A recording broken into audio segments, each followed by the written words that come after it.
Asalaamu calaykum waraxmatullaahi wabarakaatu akhyaarta hawada nagala xiriirtay halkan waa barta aan YouTube ku leenahay oo mar walba aad kala socotaan xog dheeraada ayaa kasoo bixaysa ee weerarka al-shabaab ay ku qaadeen dowlad deegaanka Soomaalida marka macluumaad dheeraada ayaa laga helayaa waxaana ay xogta ay sheegaysaa in shabaab ay gudaha halkaas u galeen maalintii Arbacada ee la soo dhaafay ku qaadeen weerar culus marka halkaas dagaalkii ka dhacay waxaa aad uga hadlay oo mar labaad ka hadlay taliyaha guutada labaad ee dowlad deegaanka Soomaalida gaashaan Nasir Cabdi Cali Siyaad oo la hadlay warbaahinta ayaa sheegay in dagaalkaas lasoo afjaray muddo 4 maalin ah kadib sida ay ku sheegay bayaan oo soo saaray wuxuu leeyahay gaashaanle Cabdi Siyaad waxa aad warbaahinta ugu sheegaynaa oo aan la soconaa in shabakadu ay mar walba diyaarinaysay inay qorsheyso weerar ay ku qaado Itoobiya muddo fara badan ayayna wateen waxayna la kaashadeen odayaal deegaanka u dhashay kuwaas oo ayagana xiriir la lahaa muddo hore waxa wareysiga taabanay dhinacyo kale oo fara badan wuxuu sheegay in ilaa 3 meelood 3 gobol ay ka diyaariyaan inay urur ka sameeyaan ama shabakad ka dagaalanto wuxuuna sheegay in gobolka Afdheer iyo gobolka Liibaan iyo Shabeelle ay ka diyaariyaan shabakad ay ku xiran si ay halkaas uga dagaalgalaan Siyaad ayaa xuseen al-shabaab ay asaaseen shabakadaasi kala kaashadeen odayaal deegaanka ah kana soo jeedo sida uu sheegay markii horena ay xiriir wanaagsan ay la lahaayeen waxaa jirta in ururka argagixisada ay shabakad ka sameysteen shabakadaas oo kolkii ugu horeeyay waxa ay ka bilaabatay in odayaal dhaqameed ee gobolka Afdheer iyo gobollo kale Liibaan iyo qaybo kale oo kamid ah gobolka iyo qaar kamid ah Shabeelle inay odayaashaas ay xiriir la sameeyeen kadibna ay u sheegeen fikirkooda halkaas ayayna ka suura gashay inay halkan dowlad deegaanka soo galaan taliyaha wuxuu kaloo sheegay in aad iyo aad ay hadda ugu guuleysteen muddo 4 maalin ah ka badan marka dadku waxay isweydiinayaan 4 maalmood ay mar walba mar ka dambe waa la soo afjaray waa lagu guuleystay dhahay shaki fara badan ay muujinayaan laakiin hadda waxay leeyihiin waa la soo afjaray markii ugu dambeysay wax xabada oo maanta ilaa xalay jirtana ma jiraan si nabad ah ee halkaas aan kula wareegnay ilaa maxaabiis fara badan waan ka qabanay baawar fara badan oo ka gubnay sida uu sheegayo marka waxyaabo warar kale oo fara badan oo soo taraya ay sheegayaan waxaana aad iyo aad soo taraya dhibaatada halkaas ka dhacday waxaana la leeyahay dhibaato badan ayaa meesha ka dhacday dhimasho fara badan ayaa jirto guulaha ay dowlad deegaanka Soomaalida sheegatay waxaa la leeyahay aad ay soo tarayaan taliyahan wuxuu leeyahay muddo fara badan kadib waan guuleysanay wuxuu kaliya taliyaha sheegay inuu sheegay in macluumaad kale oo fara badan ay hayaan inaysan saxaafadan aysan la wadaagi doonin wuxuu kale ay qoreen inay arrimo kale oo fara badan ee dad dhalinyaro ah oo laga qaadi jiray deegaankooda lana geyn jiray Jilib iyo Saakow si loogu tababaro sidoo hadalku u dhigay dhalinyaradan ayuu tilmaamay in qaab qarsoodi ah loogu soo wadi jiray dowlad deegaanka isla markaana laga dhigay kuwa aan caadi ah oo waxbarasho iyo meelo kale u socdo kadibna halkaas inta la geeyay tababar lagu soo siin jiray ayadoo loo adeegsaday inay weerar halkan ku soo qaadaan wuxuuna sheegay in dad aad u fara badan ay gaarayeen ilaa 500 oo qof ay ahaayeen halka weerarka ay ku soo qaadeen wuxuu sheegay dad aad dhulka u yaqaan inay hogaaminayeen ciidamada iyo dagaalkaba dad fara badan wuxuu kaloo sheegay in Oromo ku jiraan oo waxay soo bandhigeen in Oromo oo hadlayo oo asagana sheegayna Oromo iyo Soomaaliya isku darsanaayeen halkaas weerar ku soo qaaday marka wuxuu dhahay dhibaato fara badan ayaa halkaas ka dhacday ugu dambeynna guul fara badan ayaan ka gaarnay gaashaan la sare Cabdi Siyaad ninka la yiraahdo marka hadda hadalkaas ka gudubno waxaa kaloo maanta la sheegayaa in dowladda Kenya ay qaadka dhoofin doonto wararka aan helayno ayaa sheegaya in maanta dowladda Kenya ay si rasmi ah u bilaabayso dhoofinta qaadka miiraga loo yaqaan ee la keeno Soomaaliya kadib heshiis rasmi oo dhexmaray labada dowladood kaasoo maanta aan ku ogaanay in ay si toos ah u bilaabi doonaan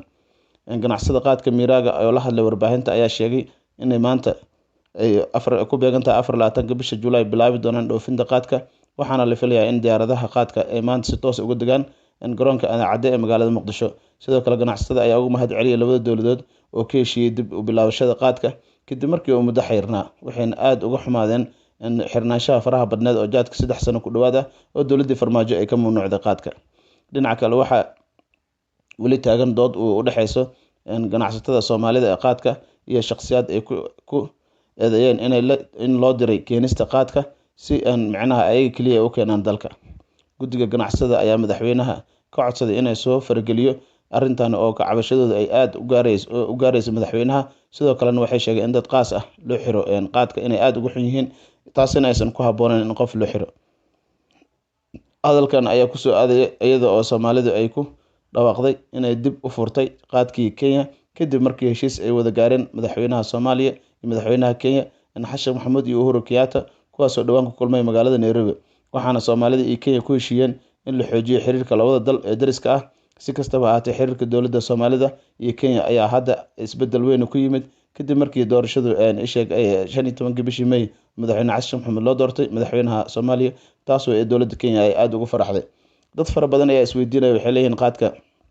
wuu bilowday, laakiin Soomaaliya maxaa bedelkeeda la siiyey, maxay ku guuleysatay, maxay gacanta ku dhigtay. Inkastoo la sheegayo in hadda dowladda Kenya ay aad ugu ololeynayso in Soomaaliya lagu daro midowga Afrika, ururka loo yaqaano East African Community in lagu daro. Wadamada qaarna ay qabaan in 2 sano jaanis la siiyo, laakiin dadka qaarna waxay leeyihiin hala soo dejiyo sanadka inta ka dhiman ha lagu daro, waxaana ugu hormuud u ah dowladda Kenya. Haddii aan taas ka gudubno, ninka la yiraahdo Mudee oo macnaha aad u codsaday Xasan Sheekh Maxamuud ka codsaday in la sii daayo Sheekh Mukhtaar Robow oo muddo fara badan dowladda Soomaaliya u xiran muddo 3 sano iyo bar ka badan. Wuxuu sheegay Sheekh Mukhtaar Robow inuu wax dhiba uusan geysan, sabab uu xiran yahay aysan jirin, wuxuuna ka codsaday Xasan Sheekh Maxamuud in la sii daayo. Wuxuu kaloo aad uga codsaday in maalinta Jimcaha soo socdo inuu madaxweynaha uu u suurageliyo ninka la yiraahdo Sheekh Mukhtaar Robow inuu la dukado shacabka, inuu kula dukadana masaajidka isbeysiga ama masaajidka madaxtooyada, si macnaha dadka shacabka Soomaaliyeed ugu qancaan. Wuxuuna aad ugu xumaaday xariga faraha badnaay, wuxuuna sheegay inuu si cadaalad darro ugu jiro xabsiga, si nabad in loo sii daayo oo codsanaya. Mudee oo xariga Mukhtaar Robow aan kala hadlnay, waxaan aad ugala hadalnay madaxweynaha Soomaaliya, waxaan ka codsanaynaa inuu si sharci ah noo sii daayo, oo wax hadda kadib dhibaato ahna ma jiraan, sabab hadda lagu sii haystana ma jiro. Wuxuu kaloo aad u eedeeyay Cabdicasiis Laftagareen oo ka gaabiyey sii deysmada Sheekh Mukhtaar Robow, wuxuuna sheegay in Mukhtaar Robow uusan sharci ku xirnayn, sidaas darteedna madaxweynaha Soomaaliya uu ka codsanayo in wadaadkaasi la sii daayo. Odayga Sheekh Mukhtaar Robow waxa uu u xiran yahay ma naqaano, umana malaynayo inuu si sharci ah ku xiran yahay. Madaxweynaha mas'uuliyadda hadda dalka haya waa adiga, waxaan ka codsanaynaa inay si nabad ah ku sii dayso. Waxaa kaloo ka codsanaynaa in la dhowro nidaamka iyo dowladnimada iyo Soomaalinimada. Muddo fara badan ayuu ninkaas sharci darro ayuu ku xirnaa Cabdulle Mudee oo warbaahinta la hadlay, wuxuuna codsigiisa ku xoojiyey in Jimcaha soo socdo madaxweyne Xasan Sheekh Maxamuud ka shaqeeyo sidii Mukhtaar Robow oo xor ah oo masaajidda ugu soo dukan lahaa. Madaxweynaha kheyr ay Allah ku siiyo, wadaadkaasi masaajidka Jimcaha ha ku soo dukado, dadka Soomaaliyeedna ha arkaano, kana soo samata bixi dhibaatada faraha badneed. Wuxuuna aad ugu eedeeyay ninka la yiraahdo Cabdicasiis Laftagareen inuusan raalli ka ahayn in Mukhtaar Robow la sii daayo, sababtoo ah wuxuu leeyahay kursigiisa iyo uu baqayaa. Marka Cabdulle Mudee ayaa qaybta dambe ee hadalkiisa ku weeraray Laftagareen, isagoo kala hadlay xaaladda maamulka Koonfur Galbeed, wuxuuna madaxweynaha maamulkaasi ugu baaqay inay meesha uu ku ceeboobin isaga oo isku dhadhajinaya xukunka. Cabdicasiis waxaan u sheegay inuusan xukunka isku ceebeen, xukunkan waa wareegto. Cabdicasiis haddii anaga naga reebtay tartanka doorashada baarlamaanka, keligeen ma aanan khasaarin ogow, ayuu yiri taas isagoo aad uga xumaaday in kursiga baarlamaanka uu isku sharixi lahaa oo Koonfur Galbeed ka soo geli lahaa loo diiday, isagoo loo diiday inuu magaalada Baraawe tago. Dadka qaar waxay leeyihiin in Cabdicasiis ninka Mudee in laga reebo isheeg tartanka baarlamaanka waxaa ka dambeeyay Cabdicasiis Laftagareen oo rag fara badan ku xayiray magaalada Muqdisho. Dowladda Maxamed Cabdullaahi Farmaajona rag fara badan oo ka mid yahay Jawaari ayaa lagu xayiray. Marka hadda waxaa leeyahay guddi fara badan iyo ururo fara badan isbiirsaday oo ka mid yahay Shariif Sakiin, oo ka mid yahay Mudee, oo ka mid yahay Jawaari. Waxay aad u doonayaan inay xilka ka tuuraan Cabdicasiis Laftagareen, maadaama uu aad u taageersanay maamulkii hore Maxamed Cabdullaahi Farmaajo, maamulkaasna hadda oo meesha ka baxay. Marka akhyaarey wararkii aan halkaas ayaan kusoo koobi doonaa. Wixii warar naga soo kordho dib ayaan kaga sheegi doonaa. Dowlad deegaanka Soomaalidana waxay aad u sheegeen inay ugu dambeyn ku guuleysteen dagaalkii 4 maalmood socday, gacantan ay ku dhigeen isheeg meel walba oo isheeg ku saabsan oo weerar ka dhacay. Wixii hub iyo zaanad ahayna gacanta ay ku hayaan, inay guulna ka gaareen ay caddeeyeen. Marka wixii warar oo naga soo kordhay insha Allah waa idin la socodsiin doonaa. Waa ku mahadsantihiin la socodkiina barnaamijkan. Tan iyo kulantadeena dambe oo xiiso leh, sidaas iyo nabadgelyo.